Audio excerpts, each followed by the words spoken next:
What do you think this guy should get? Whatever you think he should get. I hope that people stop saying that he's innocent. I hope that people stop saying that he should be freed. And what is up with all of these groupies on TikTok, especially, but also on Instagram, on X, even on Facebook? I mean, what is wrong with society? But then again, I mean, we've seen it all along. You know, I saw it with Danny Rawling, the Gainesville Ripper. I saw it in old feeds of Ted Bundy. We saw it with the Menendez twins. We saw it's just one of those things where you just wonder to yourself, and it's not just teenage girls; it's women in their 30s and 40s and 50s. You know, it's college-educated people. It's uh, dingbats. It just runs the gamut. And I don't know if it's because of the fact that this guy is all over trial TV. You know, like I've seen leaked TikTok calls from prison where he's basically hustling these women into putting money on his books, you know, commissary money, whether he's getting summer sausage or ramen noodles or whatever it is he's getting. I don't know if he's being extorted. I don't know if he's just eating a bunch of food. I don't know what it is. His face tattoos, man, they make the hairs on the back of my neck raise up.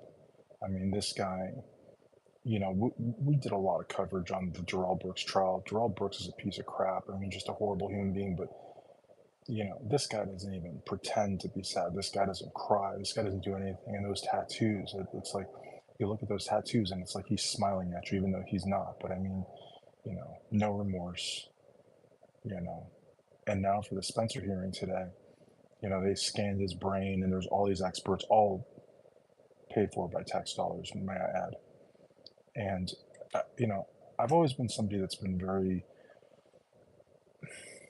very weary of the death penalty. But in this type of case, this person, but then again, Darrell Brooks Jr. also, Darrell Brooks Jr. should have gotten the death penalty.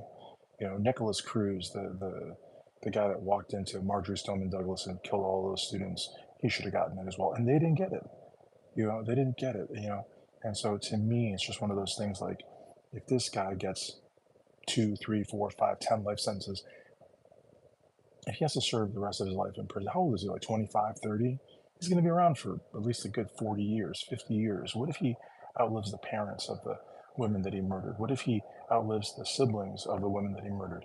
I mean, these people are going to have to constantly see this idiot giving interviews and writing books and, you know, his groupies all over social media because, you know, with social media. I mean, look at Marilyn Manson, Brian Warner. He named his entire band after serial killers. There is an obsession with serial killers. And yeah, I mean, that's the thing. I appreciate that. Yes, man, with all the support. Thank you.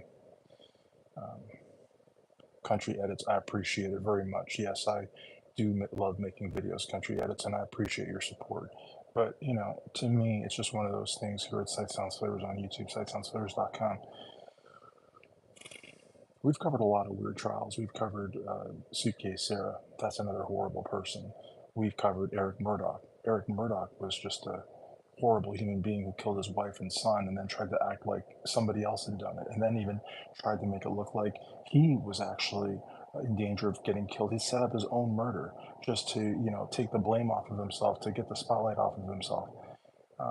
Sarah J. and D. Williams, I'll check them out. Yeah, I mean, there's just so many sick people out there. So many sick people. And, you know, we heard with Wade Wilson, you know, all the experts, they ran all the tests, they did all the brain scans, they did everything. And they said, look, there's nothing to suggest that what he did was the product of mental defect or disease. This guy is a monster. This guy chooses when he wants to be lucid, chooses when he wants to be rational. This is a guy who is in complete control of his mental faculties and should not, you know, escape the death penalty because of some concocted, you know, mental illness story. You know, and I really like how the prosecution basically gave it right back to the defense. The defense said, you know, death is very permanent. And the prosecution came back and said, you know what else is permanent? You know what else is permanent? The two women that he murdered. Their deaths are permanent. And I really like that. I really like that the prosecution used the same scenario that the defense used. I like that they used it to show what he did to the victims. And I also like that the prosecutor said that Wade Wilson reduced two women to nothing more than pictures and memories. I thought that was really powerful. I thought that that really, because at the end of the day, the judge is the one that's going to decide whether he's going to follow the jury's recommendations or if something during the Spencer hearing made him think twice that maybe death is not appropriate. And I just hope that the judge, I've never been a big sable rattler for the death penalty, but I just honestly think that this guy being around for the next 30, 40, 50 years to torment the families and the friends and the coworkers and the significant others of these women is not justice at all. And then on top of that, that the taxpayers have to fund it. We have to pay for his eye exams, his dental exams, for his health care. We have to pay for everything, you know? And these groupies, they just really make my blood boil. But like I said, it's not an isolated instance. All of these serial killers have had groupies, and they've run the gamut from, teenage girls to women in their 20s and 30s to middle-aged women, probably even to old women. Yeah, I mean, and men too. It's equal opportunity. But when I read these live chat messages on the various websites that are putting the trial on live, and they're saying free Wade or Wade is innocent or we hope a miracle happens for Wade. It's just really, it's revolting. And then what's even more revolting is you click on their little profile icon there, and it's not like a picture of a dog or a dinosaur or something. It's an actual person. And some people actually share their name. I mean, they actually share their name, and you can see that they're like career professionals, and they're not crazy, and they're not like down by the river or living on the railroad tracks. I mean, these are like rational, intelligent people, and they're publicly posting shit like, free Wade or Wade's innocent or hopefully God looks down on Wade. And it's just like, get a grip. You're talking about a double murderer. You know what I mean? Like, get a grip.